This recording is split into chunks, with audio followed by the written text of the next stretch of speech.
I wish to make a statement to the House. There has been much speculation over the past week about the possibility of the government bringing before the House a motion on Brexit for another so-called meaningful vote under the statutory framework provided in the EU Withdrawal Act 2018.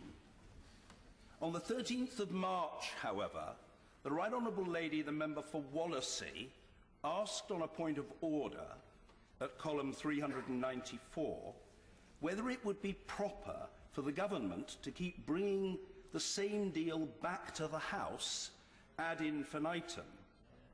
I replied that no ruling was necessary at that stage, but that one might be required at some point in the future.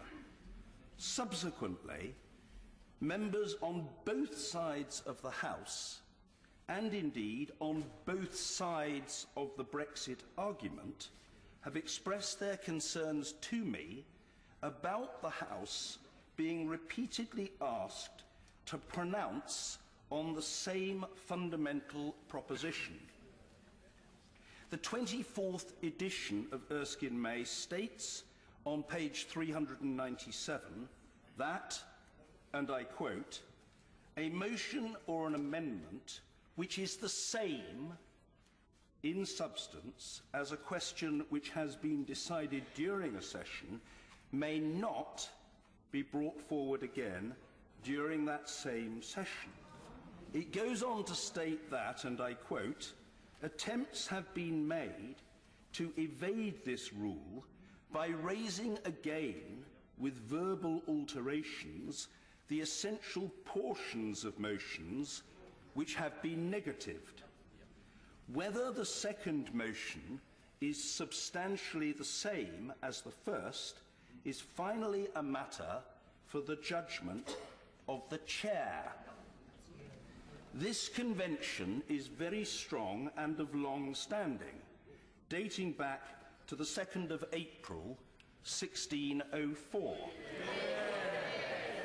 Last Thursday, the Honourable Gentleman, the member for Rhondda, quoted examples of occasions when the ruling had been reasserted by 4 different speakers of this House, notably in 1864, 1870, 1882, 1891 and 1912.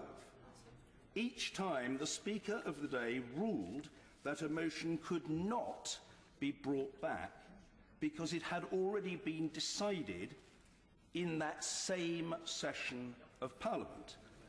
Indeed, Erskine May makes reference to no fewer than 12 such rulings up to the year 1920. One of the reasons why the rule has lasted so long is that it is a necessary rule to ensure the sensible use of the House's time and the proper respect for the decisions which it takes. Decisions of the House matter. They have weight. In many cases, they have direct effects, not only here, but on the lives of our constituents. Absence of Speaker intervention since 1920 is attributable not to the discontinuation of the Convention, but to general compliance with it. Thus, as Erskine May notes, the Public Bill Office has often disallowed bills on the ground that a bill with the same or very similar long title cannot be presented again in the same session. So far as our present situation is concerned, let me summarise the chronology of events. The draft EU withdrawal agreement, giving effect to the deal between the government and the EU, was published on the 14th of November, and the agreement itself, together with the accompanying political declaration on the future relationship, received endorsement from the European Council on the 25th of November.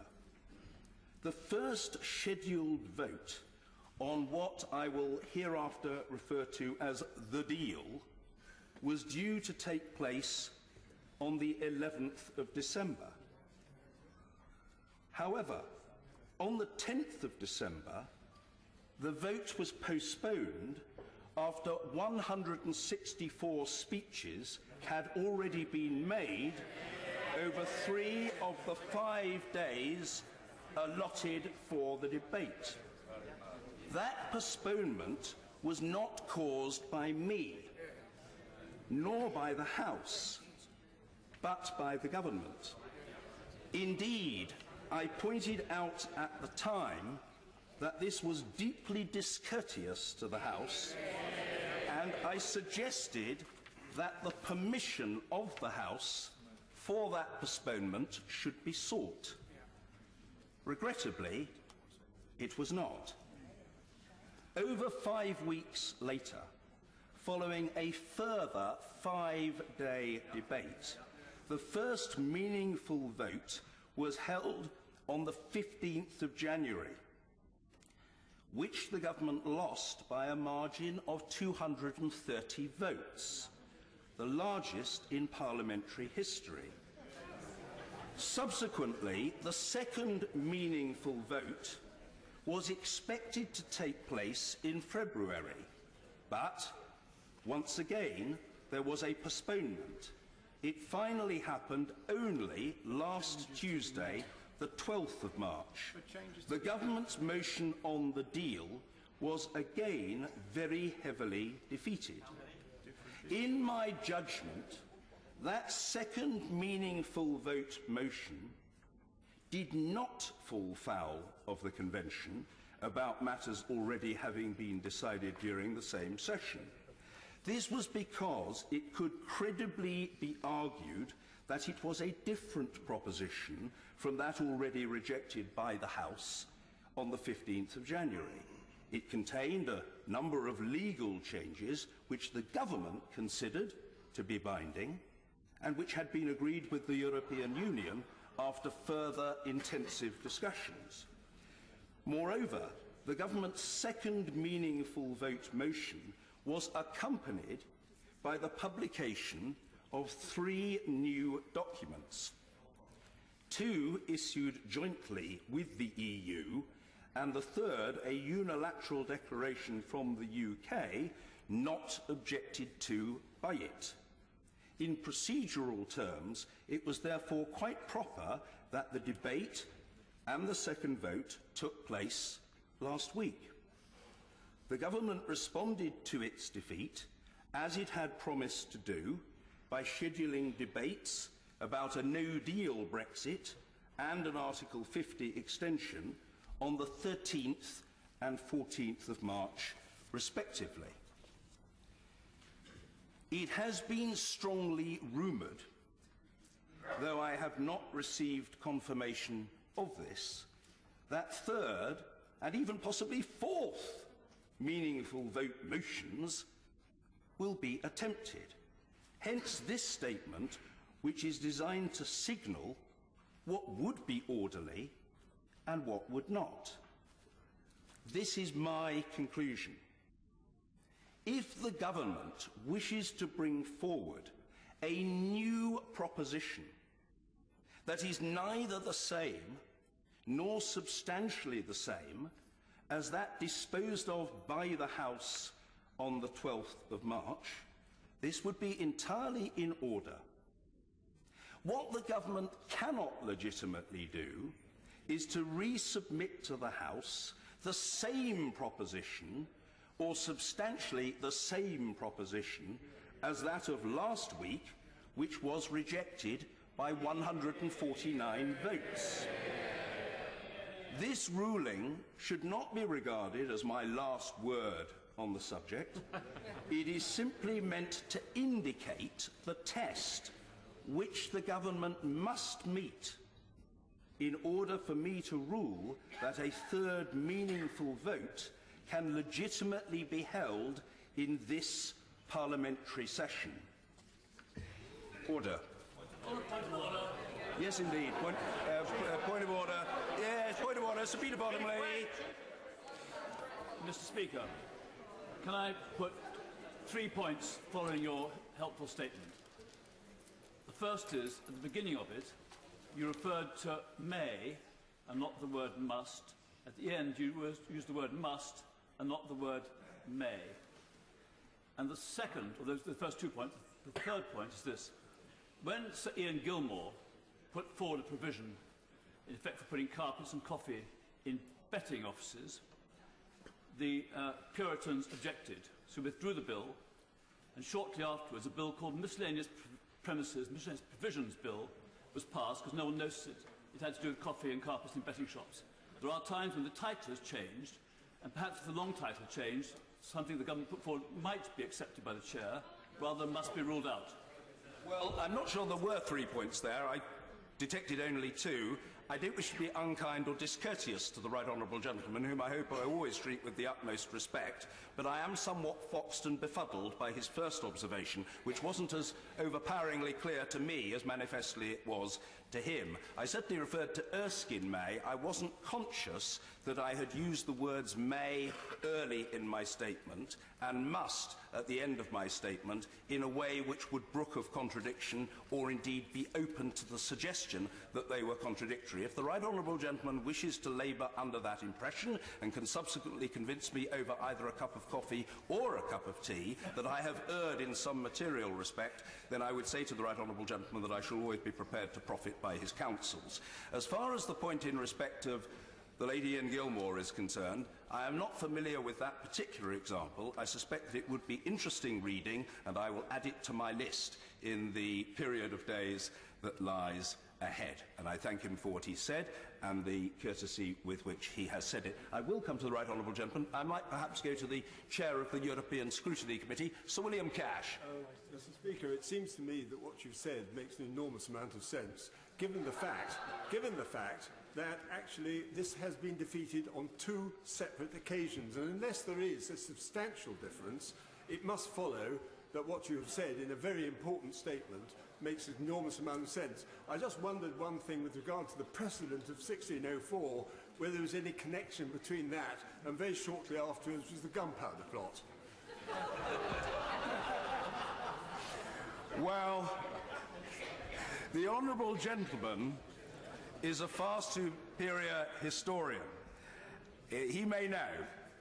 I will not say. And I appreciate also his sense of humour on what is nevertheless an extremely important occasion. But I thank him for what he has said. I have always respected the honourable gentleman as a principled and indefatigable parliamentarian. In fact, I think across this House, whether people agree with the honourable gentleman or not, they know of one thing which I once said, as he knows, on the occasion of Her Majesty the Queen's visit to this place, and directly to her, that the honourable gentleman, the member for Stone, speaks and votes only and always as he thinks the national interest requires. There can be no greater compliment to a Member of Parliament than to say that to him or her. A point of order, Mr. Ian Blackford. Thank you, Mr. Speaker, and can I thank you for your statement this afternoon. We do indeed live in interesting times. However, I think it is fair to say, Mr. Speaker, we are in a constitutional crisis, and I seek your advice on how we can convey a message to the government that the issue of leadership is now most important and indeed imperative. And what can we do to unveil upon the Prime Minister that she must immediately call a meeting of all opposition leaders in order that we can react to this crisis and find a way ahead? And moreover, that the Prime Minister must immediately meet with the heads of government in Edinburgh and in Cardiff. The honourable gentleman has made his point with force and alacrity. It's not, I think, for me to say who the Prime Minister should or shouldn't meet, but that point is registered, it is on the record. If I know the right honourable gentleman as well as I think I do, it will be repeated by him with some passion and vociferousness in the days ahead, and not least because of the force with which it is articulated again and again and again. I feel certain that it will be heard. Whether it's heeded remains to be seen, but it will be heard. Yes, a point of order, Mr. Jacob Rees-Mogg. Thank you, Mr. Speaker. First of all, may I say how delighted I am that you have decided to follow precedent, which is something I am greatly in favour of. And dare I say, there is more joy in heaven over one sinner who repented than the 99 who are not in need of repentance. But I wondered if he might help the House with 2 points of clarity. The first is, would his indication today prevent the second reading, or even the first reading, of the so-called Wade Bill that may have the same effect of confirming the meaningful vote?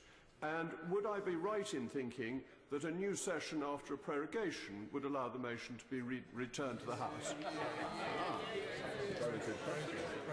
Well, I think that the House would decide on the principle of the Wave Bill at second reading if we got to that point. The point that the honourable gentleman makes, and the, if you'll forgive me saying so, partly rhetorical question accompanying it about post-prorogation and a new session seems to me to be self-evidently valid.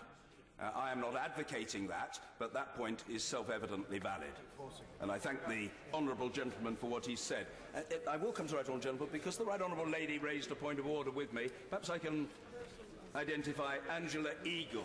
Thank you, Mr. Speaker. And will you confirm to the House today that the point of this ruling in Erskine May was to stop the bullying of the legislature by the executive and to exclude the facts that MPs may be either being strong-armed, bullied or bribed with issues such as the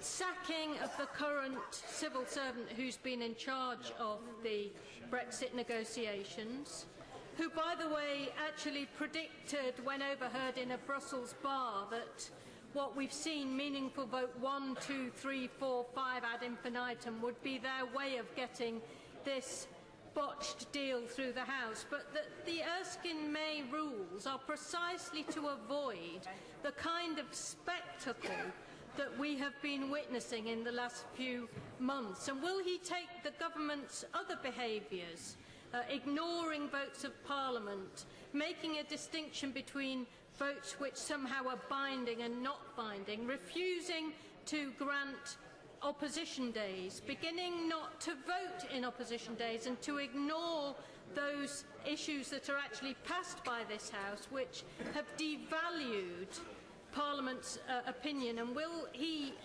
say to the House today that he is going to take account of all of this behaviour as he judges meaningful vote 3 and any motion which the government may bring forward? I'm very grateful to the right honourable lady for her point of order. I will reflect very carefully on what she said to me. She's an extremely experienced and seasoned parliamentarian and, of course, a former shadow leader of the House. So I will factor into my thinking the considerations that she has adduced. I don't think that there is one single rationale for the emergence and continuation of the Convention.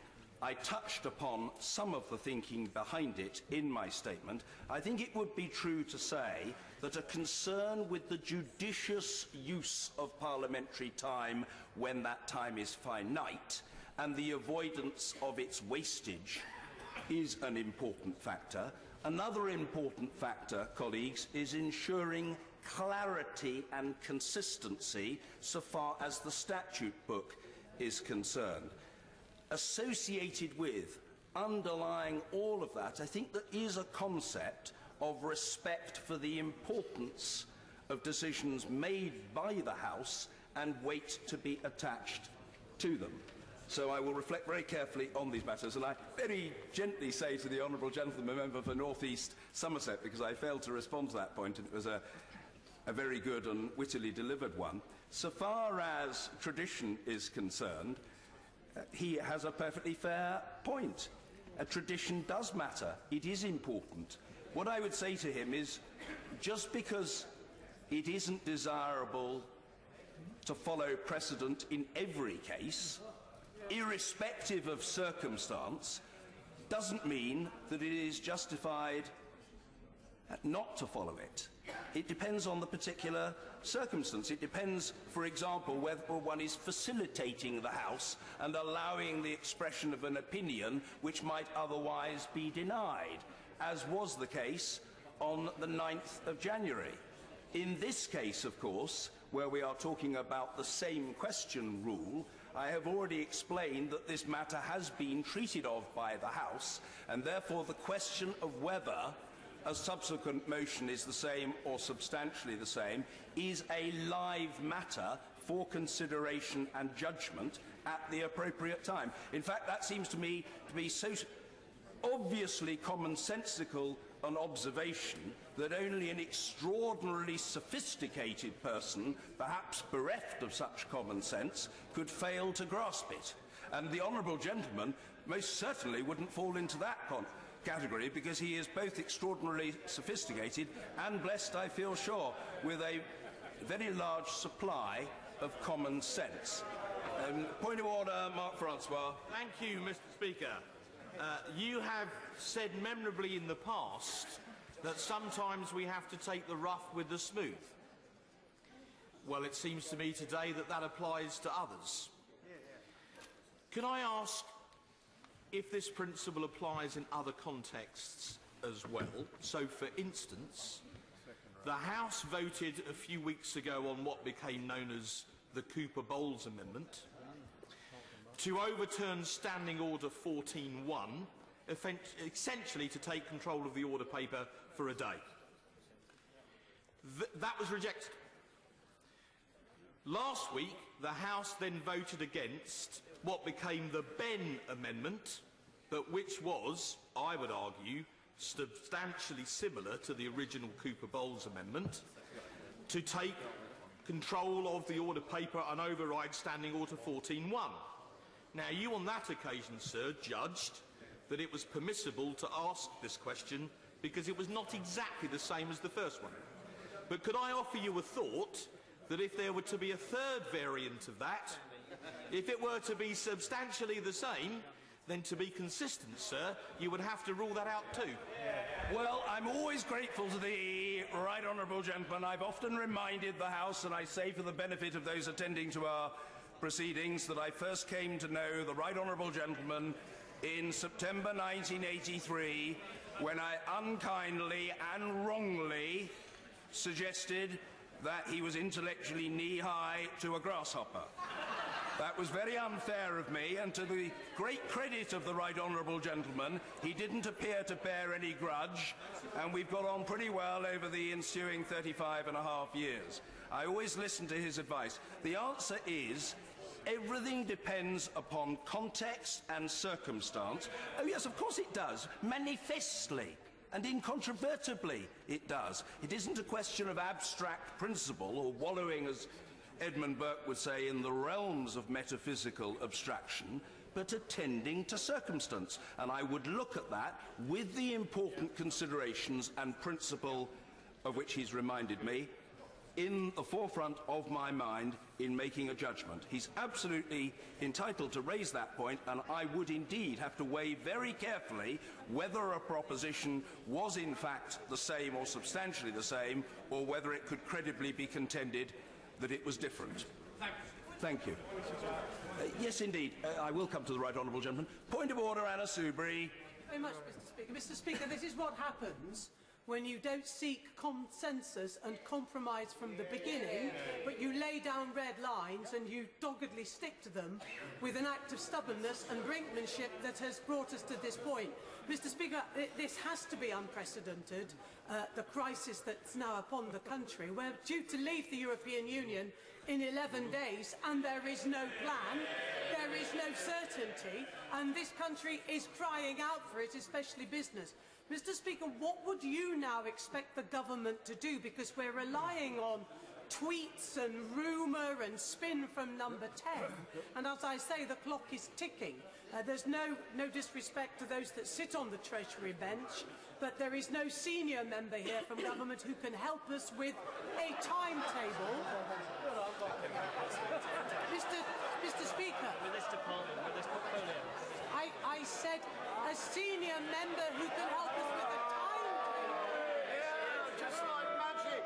And now we have that senior member with a timetable. No disrespect to my honourable friend for Hastings and Rye. So, Mr. Speaker, what would you now expect so that we can have a timetable so we can make the progress to do the right thing now by the country in this crisis? I say to the Right Honourable Lady is threefold. First of all, there was already present in the Chamber before the arrival of the Leader of the House, whom we welcome to our proceedings, the Secretary of State for Work and Pensions, who by any standard must be considered to be senior. I'm not going to get into a vulgar argument about the respective levels of seniority of different honourable and right honourable members, and there are different forms of seniority, of course, but the Right Honourable Lady for Hastings and Rye was already present and the Leader has now joined us. What I would say to the Right Honourable Lady is that I don't think it's for me to say what the government should do, but what I would say is that I think it would be helpful to the House to have the earliest possible indication of how the government intends to proceed in this important matter. Of course, we may learn more about the government's intentions as a result of the upcoming urgent question, which I have granted to the Right Honourable Lady, the member for Putney. That question was applied for to me this morning, and I have granted it, and I have every expectation that the Right Honourable Lady and many others will be in their places. So we will learn more anon. And as far as colleagues' dispositions are concerned, in other words, what they choose to do, how they wish to proceed, that, of course, is a matter for them. The role of the Speaker is to seek to facilitate the House, and, if I may say so, and I will, to have a particular regard for the concerns of backbench members who should be heard in this place. Part of the responsibility of the Speaker is, frankly, to speak truth to power. I have always done that, and no matter what, I always will, because I think that is the proper thing to do. Others can proceed as they wish, but I have never been pushed around, and I'm not going to start now. Point of order, Vicky Ford. Mr. Speaker, and as a newish member of this House, thank you for the clarity of that statement and for also confirming that everything depends on context and circumstance, because since the vote last Tuesday, this House has obviously voted against a second referendum, against the Cooper-Bowles Amendment twice, and against a no-deal Brexit in 11 days' time. Are those the sort of decisions that, in your view, affect the context and circumstances on which this House might make its own decision? I think the context is a freestanding matter. I think it depends on the situation at the time, and that is partly a matter of opinion, because all government, all influence of human beings upon another ultimately rests upon opinion. And I think it depends what the situation is more widely. So I know that the Honourable Lady wouldn't seek to entice me, because that would be unkind of her, and she wouldn't do that, to pronounce on other questions which are not today before the House. I wouldn't do that, but I would reflect on them in the circumstances of the time, and it's perfectly reasonable that I should be asked to do so if that situation arises. I do apologise to the chair of the Brexit Select Committee, whom I should have called several minutes ago. Point of order, Mr. Hilary Benn. I'm very grateful. Mr. Speaker, in distinguishing between the character of the first meaningful vote and the second, in your statement you drew attention to the fact that in the second meaningful vote, the government had brought back to the House additional documents and assurances and legal agreements that had not been contained within the first. Does your statement suggest in any way that in order for a third meaningful vote to not fall within the statement that you've just made, that it would require further changes to be agreed with the European Union, rather than, for example, the government saying, well, it's prepared to make an offer to, say, a particular party represented in this chamber about its participation in future arrangements? In other words, would there have to be new political agreement under Section 13(1) of the European Union Withdrawal Act in order for such a motion to be in order as opposed to not in order? What I would say to the right honourable gentleman, whom I thank for his point of order, and preliminarily off the top of my head, is that in all likelihood the answer to his question is yes. I do think a demonstrable change to the proposition would be required. For example, simply a change in an opinion about something wouldn't itself constitute a change in the offer. And so I would have to look at the particulars, I'd have to make an honest assessment of the circumstances and perhaps of the competing claims made as to the veracity of one proposition or argument or another. But fundamentally, for something to be different, it has to be, by definition, fundamentally different. Not different in terms of wording, but difference in terms of substance. And this is in the context of a negotiation with others outside the United Kingdom. So that would be my initial feeling. Yes, indeed. Of course. I will come to the Honourable Gentleman. Point of order, Neil O'Brien. Mr. Speaker, and I don't envy you in trying to make these difficult decisions. First, I wondered if I could press you on your understanding of substantively different. For example, were the government to come back with a proposition that they would write into law the Stormont lock, would that be substantively different? If there were to be commentary that changed our opinion of this at the European Council, would that be substantially different? I know that many members of this House already feel that having taken no deal off the table, something I voted against, already makes the situation substantially different, Mr. Speaker. So I wondered if you could say a little bit more about that.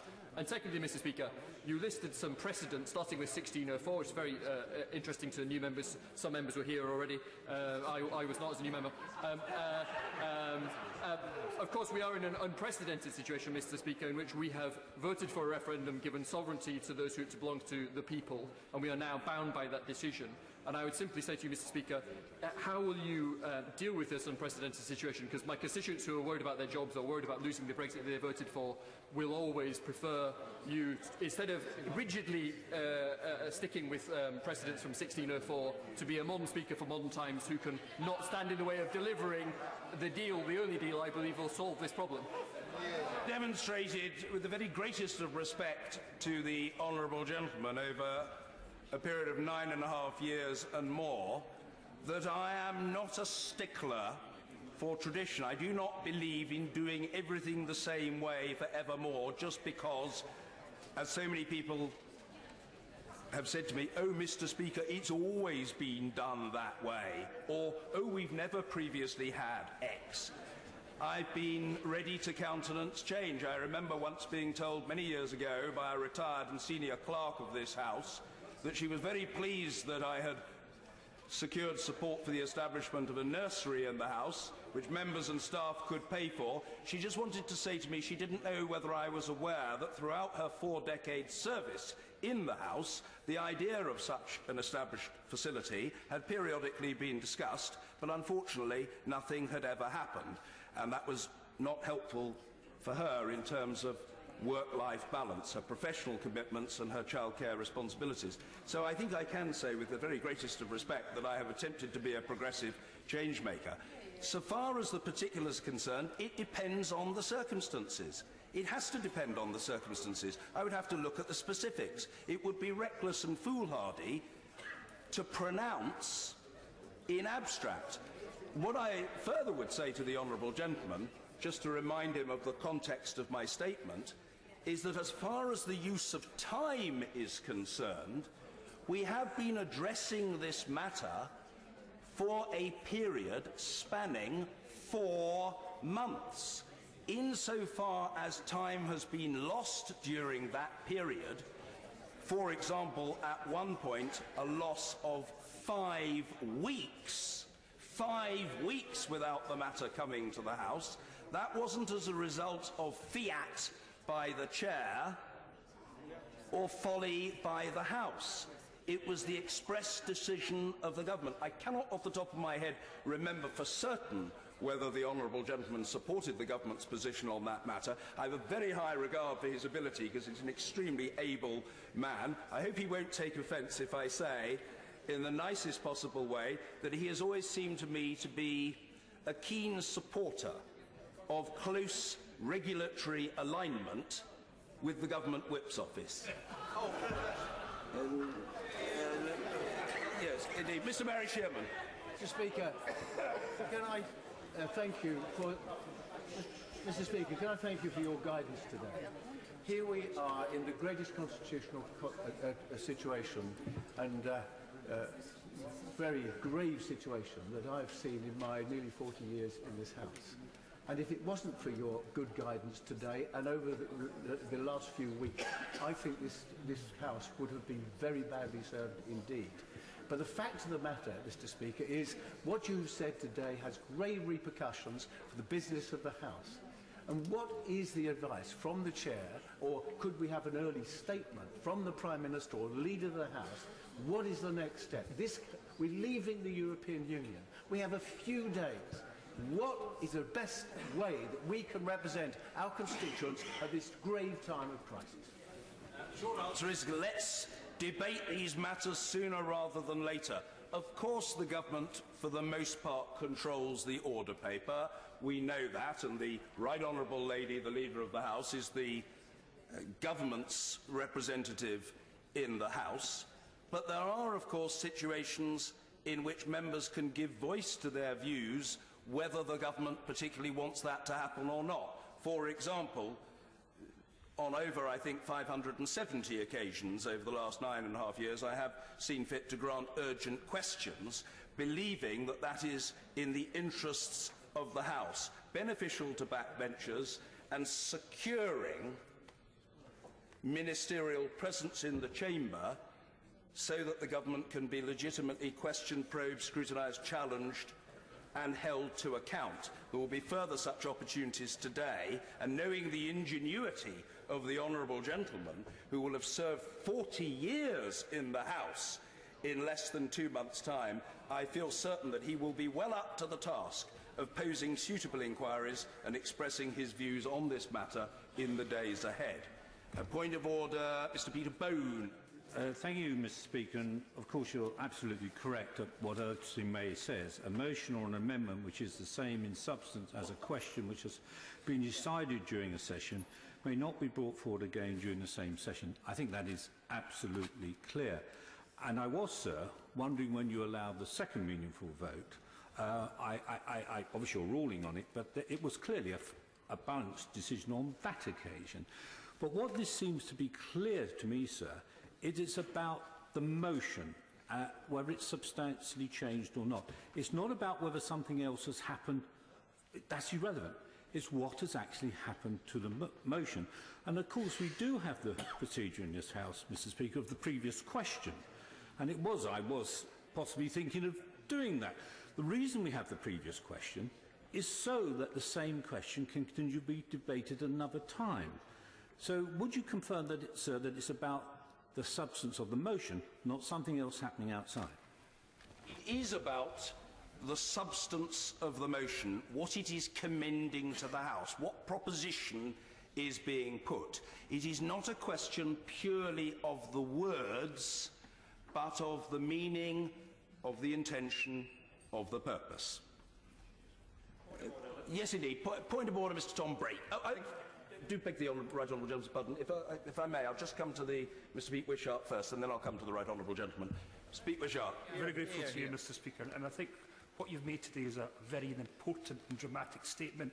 And already constituents of mine are getting in touch with me asking exactly what that means. And I think we're going to be actually clear with the country with what you've said.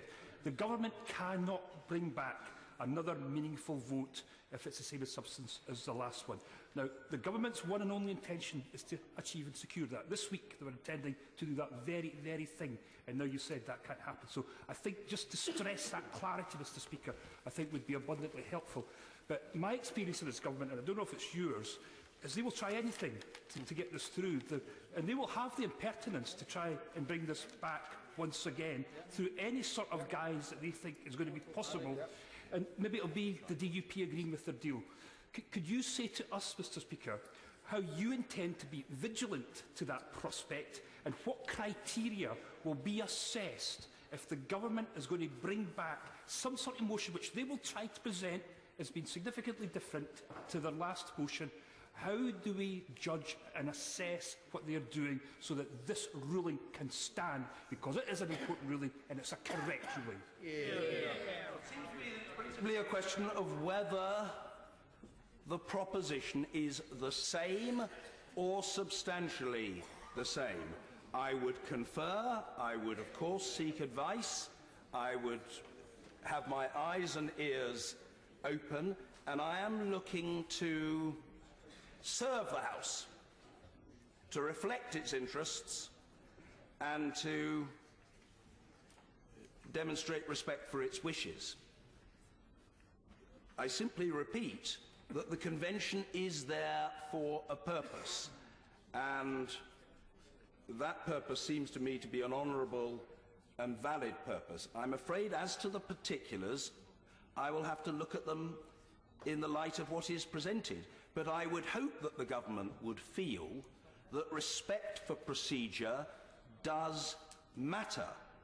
And, you know, I note that as the Right Honourable Gentleman asks his question and I respond, the Leader of the House is playing with her electronic device, and so is the Deputy Chief Whip. I didn't include him in the category of very senior people in the House, but that's a debatable proposition, I readily grant. But it would seem to me to be helpful if people showed respect for each other in these circumstances, and if they were in the chamber, listened to what others had to say. But if they choose not to do so, well, so be it. I try to show good manners, and I hope others will try to do so as well. And a point of order, Mr. Robert Halfon. Thank you, Mr. Speaker. I understand your clarity on this. Just to confirm, given that the vote for a second referendum was overwhelmingly rejected by the House of Commons last week, does this mean that if it is brought back, you apply the same considerations so that the motion won't be repeated? Earlier inquisitors that everything depends on the circumstance. Is the proposition fundamentally the same, or can it be argued in the circumstances of the time that it is a different proposition? And, you know, I would have to look at that. I would have to look at that in the circumstances of the time. But is it a relevant factor to be considered? Of course it is. That's why I have articulated the Convention in the way in which I have done. Yes, indeed. Point of order, Mr. Tom Brake. Thank you, Mr. Speaker. First of all, Mr. Speaker, I'm wondering if you are able to update the House on any sanctions that might have been applied since 1604 to any governments that have sought to retable the same motion, and what such sanctions might be available to you today. And also, I wanted your reassurance, Mr. Speaker, that clearly we have, over a number of months, tabled a succession of amendments in relation to a people's vote, and I just wanted clarity from you that there's nothing in terms of what you said that would preclude us pressing another amendment on the matter of a people's vote. The right honourable gentleman who asked me, it depends on the context, it depends on the circumstances. I can't yet know in what situation a proposition might be put. When the Right Honourable Gentleman asks me about sanctions, I think what I would say to you is I'm not aware of any particular sanctions other than that if a proposition is judged to be the same or substantially the same, it doesn't find its way onto the order paper. There may be instances in which this has been dishonoured or inadvertently neglected, but I referenced in my statement the fact that the absence of Speaker intervention since 1920 is attributable not to the discontinuation of the Convention, but to general compliance with it. For the most part, the Convention has not been invoked in respect of governments, but I would argue that that is not least because, on the whole, governments have tended to comply with the Convention. Point of order, James Cleverly. Speaker, I'm obliged. Hindsight is a wonderful thing. Do you, sir, concede that had you made this statement in fundamentally the same way as you made today, between the first and the second presentation of a meaningful vote. There might be members in this House perhaps believing that the second meaningful vote was the last opportunity they might have to vote positively on this, could have indeed changed their mind. And might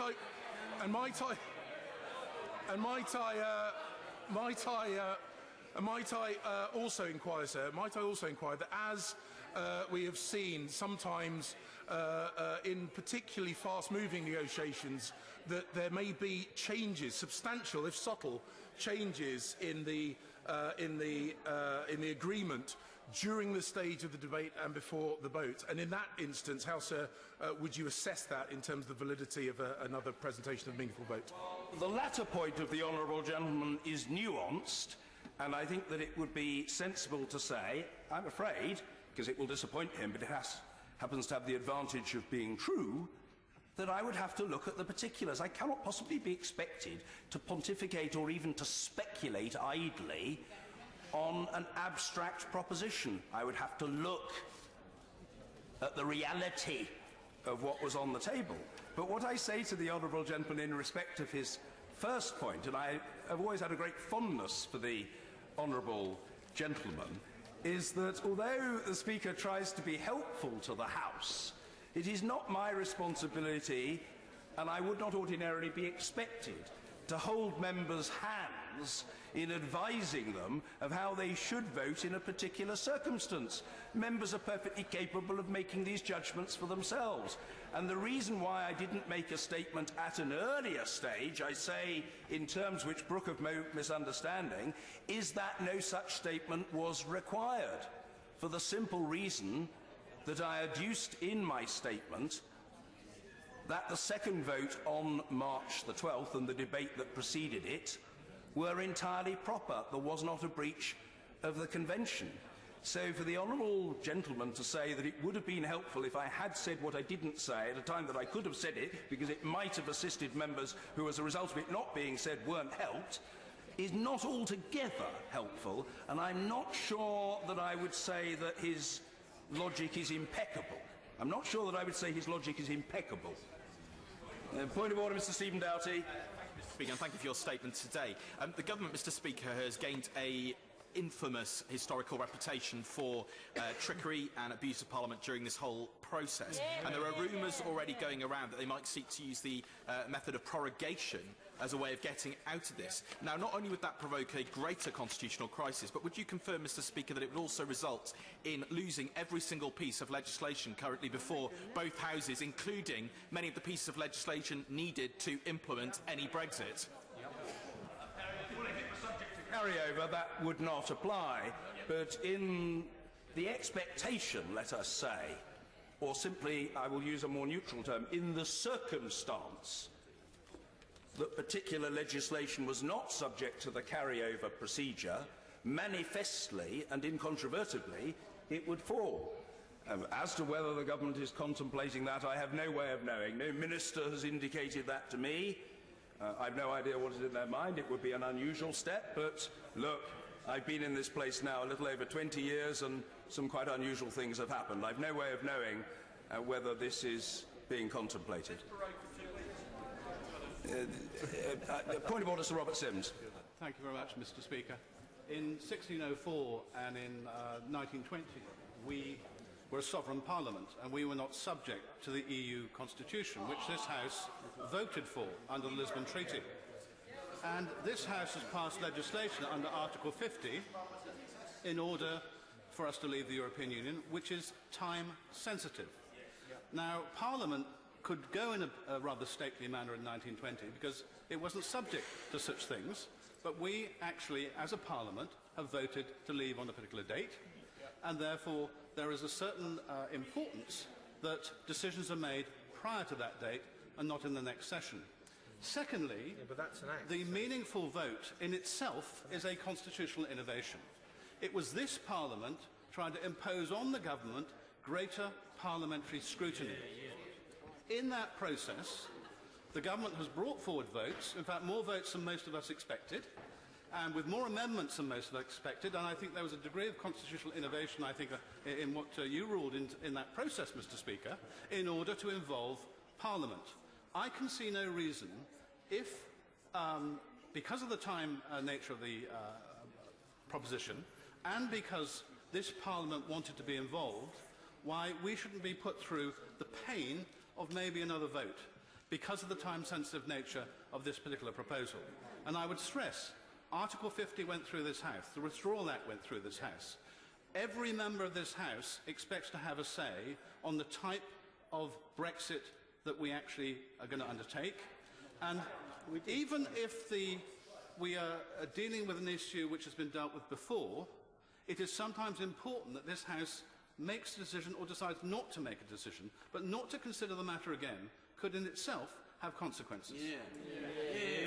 And one has to reflect on the particulars. What I would say to the right honourable gentleman is that the issue is not the pain of any vote, which is a subjective matter upon which I don't think I should pontificate, especially as I don't cast such, other than in the circumstances of a tie, which has not arisen, I think, since 1993 in this chamber, but its propriety.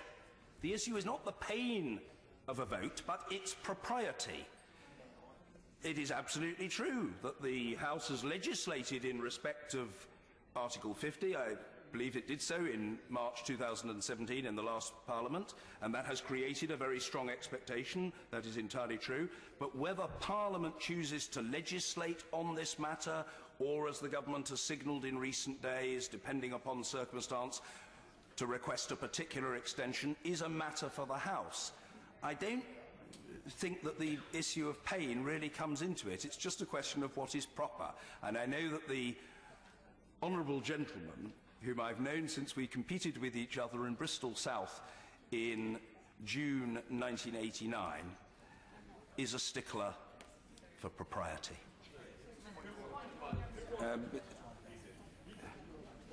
Well, I think it would be unseemly for me to say. Unseemly for me to say. I've asked who won.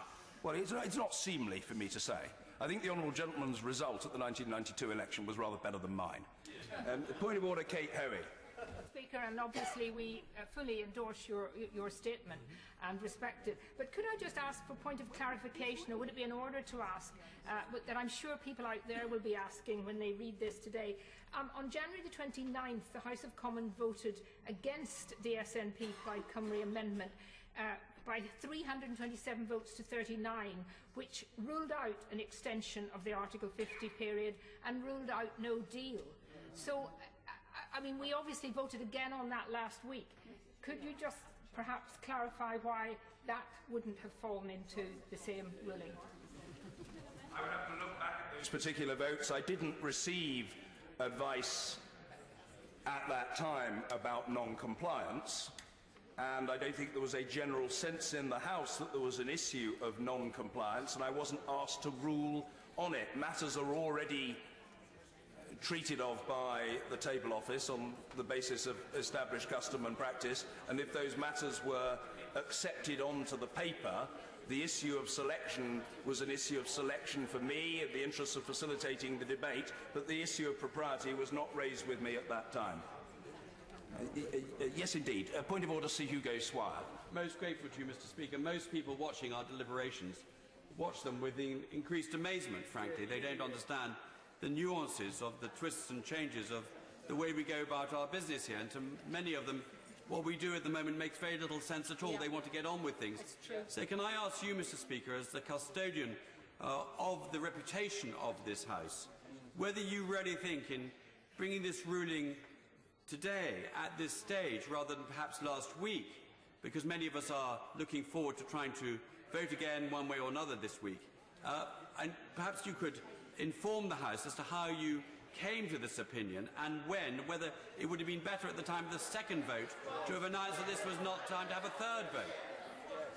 I agree. Well, I'm a little taken aback by the inquiry from the right honourable gentleman. I think I signalled to the honourable gentleman, the member for Braintree, why I didn't think that any statement was required at that time. It is, of course, true that the House passed a motion on Thursday, that specified a potential end date for an agreement to be reached, and it specified that if an agreement was reached by that date, a particular extension, I think if memory serves me to the end of June to Article 50, would be requested of the Union.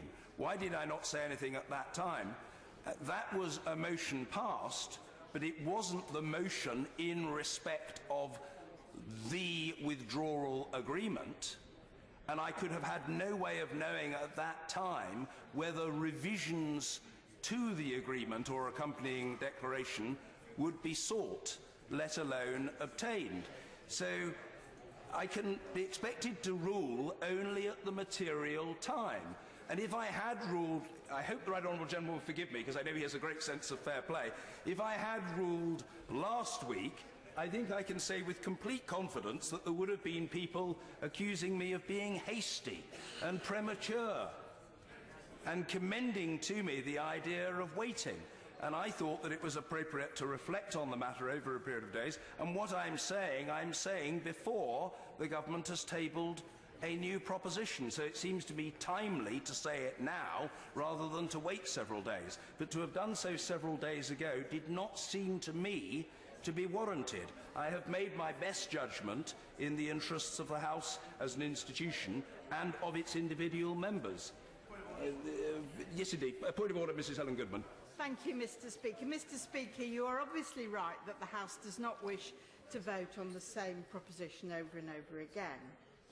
Equally, I'm sure you will be aware of the fact that some honourable members were interested in meaningful votes because they would be able to vote on amendments on matters which we have not yet considered as at that time. Now, if the government is unable to make any changes to their proposition, I'm seeking your guidance as to how we might secure opportunities for voting on those alternative propositions. I heard you talk about urgent questions, but of course there's no vote on an urgent question or a statement, and a Standing Order 24 is a motion in neutral terms. The government has not been very generous recently in offering opposition day debates either. So I'm just really seeking your advice on how honourable members might proceed. Obviously it would be helpful to the opposition if opposition days were supplied, and that hasn't happened recently, and I've no way of knowing whether the Leader of the House has it in mind to provide for opposition days. I think colleagues would think that it was a democratic and seemly thing to do to ensure that the principal opposition party had the requisite allocation of days. So far as other business is concerned, what I would say to the Honourable Lady is that she should look closely at the Standing Order number 24 procedure. What she says about it is true, but I think that she should reflect upon the opportunities that the Standing Order number 24 procedure presents, because the opportunities are fuller than has traditionally been acknowledged or taken advantage of by members of the House of Commons. Point of order, Mr. John Whittingdale. Mr. Speaker, you helpfully reminded us at the beginning of your statement of the size of the majority against the vote which took place last week. I think most observers would feel that in order for that to be turned around and for the motion to pass, it would require a significant change. And as I understand from your ruling this afternoon, if perhaps at the European Council in a few days' time a significant change could be achieved, then you would allow a further meaningful vote on that basis. The Right Honourable Gentleman is very fair-minded, and what's more, he's perceptive. I think I hinted at that, perhaps not with the crystal clarity that the Right Honourable Gentleman has brought to bear on the subject, but in essence he's right. If there is a substantially different proposition put as a result of revisions sought and obtained and new agreement reached, that would constitute a new proposition to be put to the House. I would have to look at the particulars, and I'm not committing to a specific at this moment, but I think nobody could outdo the Right Honourable Gentleman today by way of reasonableness.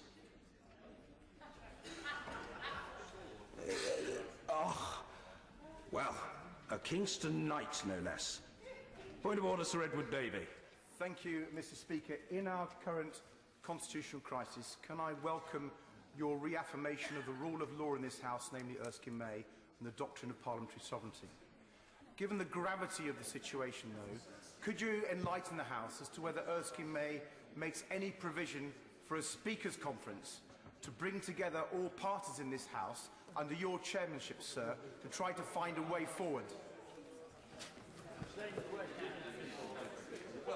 There can always be Speakers' Conferences, though I must say, and I don't direct this particularly at this government at all, it is a wider observation, it is a perhaps curious and quaint fact that ordinarily Speakers' Conferences are convened at the instigation of the government of the day.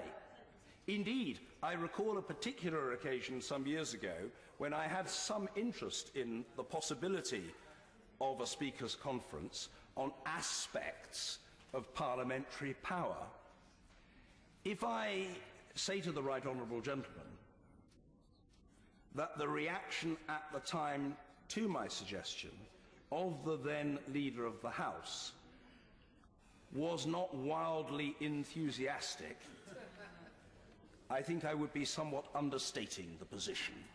But that was then, and maybe the new Leader of the House, or relatively new Leader of the House, who has been a notable reformer in other respects, will be seized by the salience of what the Right Honourable Gentleman has commended to the House, and will feel that she could have a key role in initiating such an important constitutional development. And if she did, you know, I would be perfectly willing to play ball with it. I have no idea. It's not something she and I have discussed. But you never know.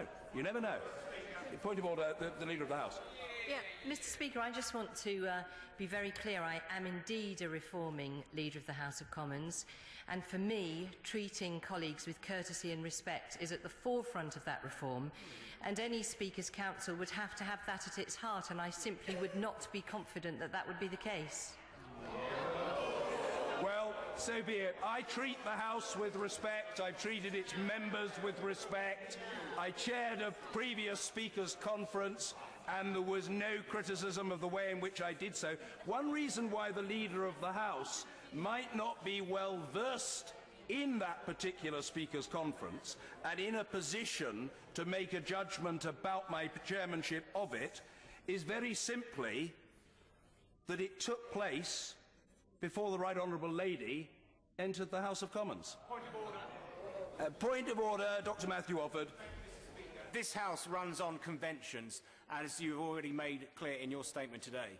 And one of those conventions is that the Treasury bench always tells the opposition bench of statements they are going to make. So to clarify this, Mr. Speaker, can you confirm to the House that you not only informed the Leader of the House of your intention to make this statement, but also told her the contents of your statement? He can't confirm anything of the sort, and what I would say to the honourable gentleman is that his understanding about what might happen between the usual channels is one thing.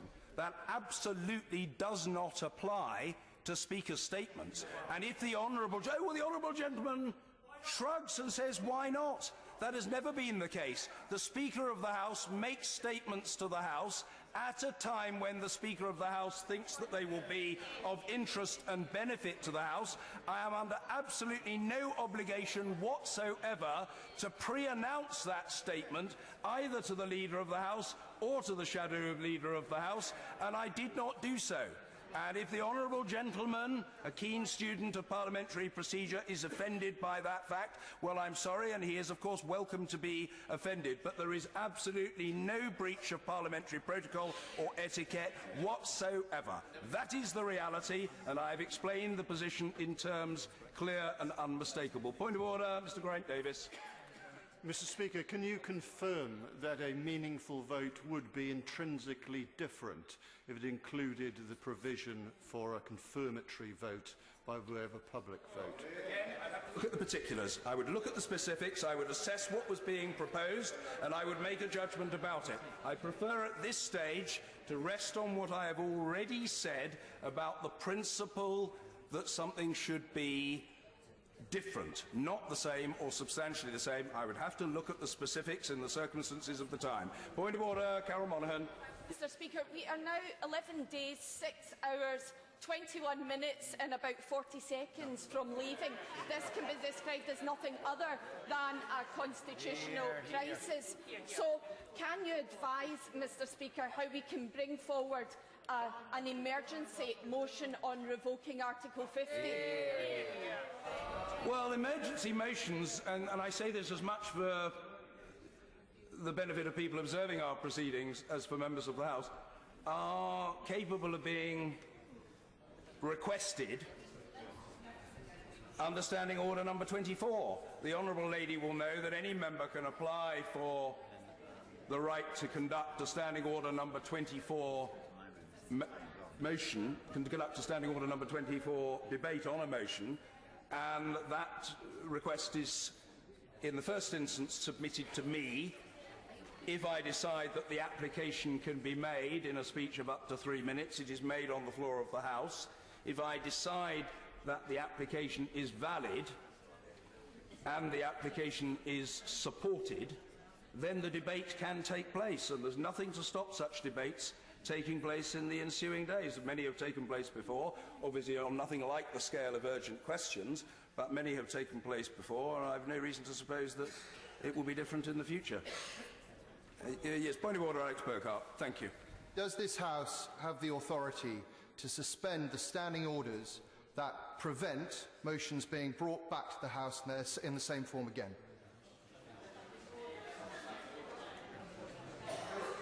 The Clerk of the House confirms my own understanding, which is the House is the custodian of its own standing orders. The standing orders are a matter for the House, and those standing orders can be changed. That has happened before, and conceivably it could happen again. So, in terms of the central inquiry, the answer is yes. Point of order, Hal Williams. Thank you, Mr. Speaker. Is there any definition in terms of precedents of the meaning of the term substantial change? And if there is not, can you just confirm that that does not preclude you from making a novel decision?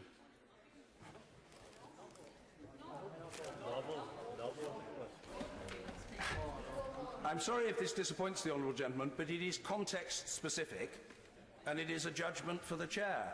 And the Chair seeks to make a judgment on the basis of what is going to be in the interests of the House.